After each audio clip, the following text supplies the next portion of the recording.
మీకు తెలుసా?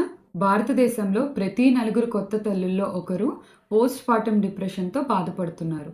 చాలా మందికి వాళ్ళకి పోస్ట్‌పార్టమ్ డిప్రెషన్ ఉన్నట్టు కూడా తెలియదు. ఒకవేళ మీకు పోస్ట్‌పార్టమ్ డిప్రెషన్ ఉన్నట్టయితే దాన్ని దాటుకొని ఎలా ముందుకు వెళ్ళాలి? మరియు యాస్ ఏ కమ్యూనిటీ మనం ఎలా సహాయపడాలి? యాస్ ఏ కమ్యూనిటీ ఫస్ట్ మనం చేయవలసిన మొదటి పని ఏంటంటే బేబీ పుట్టాక ఎంతైతే మనం ఇంపార్టెంట్ ఇస్తున్నామో తల్లికి కూడా అంత ఇంపార్టెన్స్ ఇవ్వాలి. తల్లిని కూడా ప్యాంపర్ చేయాలి, బాగా చూసుకోవాలి. ఆ ఫేజ్‌లో మదర్ హ్యాపీగా ఉండటం చాలా చాలా ఇంపార్టెంట్. మీకు ఒకవేళ పోస్ట్‌పార్టమ్ డిప్రెషన్ ఉన్నా, డయాగ్నోసిస్ అయినా ఈ 4 పాయింట్స్‌ని గుర్తుపెట్టుకోండి. ఈఏఎస్ఈ అంటే ఫస్ట్ ఎక్స్‌ప్రెస్ యువర్ సెల్ఫ్ మీ ఫీలింగ్స్‌ని మీ పార్ట్నర్‌కి గానీ, పేరెంట్స్‌కి గానీ, మీ ఫ్రెండ్స్‌కి గానీ ఎక్స్‌ప్రెస్ చేయాలి. చాలామంది ఎక్స్‌ప్రెస్ చేస్తే గానీ తెలుసుకోలేరు.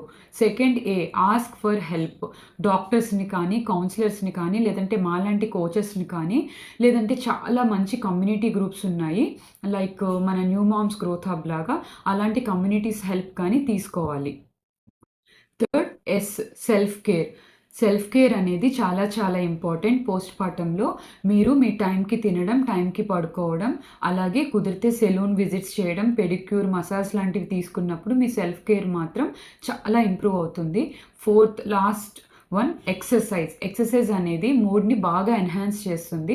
సో, నేచర్‌లో అలా వాకింగ్‌కి వెళ్ళటం లాంటివి చేయటం మీకు చాలా హెల్ప్ అవుతుంది. పోస్ట్‌పార్టమ్ డిప్రెషన్ ఈజీ కాదు. కానీ మనమందరం as a community and as a family support చేస్తే న్యూ మామ్స్‌ని హ్యాపీగా ఉంచినప్పుడు పోస్ట్‌పార్టమ్ డిప్రెషన్‌ని తగ్గించవచ్చు. దయచేసి కుదిరితే ఈ వీడియోని ప్రతి ఒక్కరికి షేర్ చేయండి. మీ ఇంట్లో న్యూ మామ్ ఉన్నట్లయితే వాళ్ళని జాగ్రత్తగా చూసుకోండి. వాళ్ళని ప్యాంపర్ చేయండి. వాళ్ళు కూడా మనకి చాలా చాలా ఇంపార్టెంట్ బేబీతో పాటు. Thank you.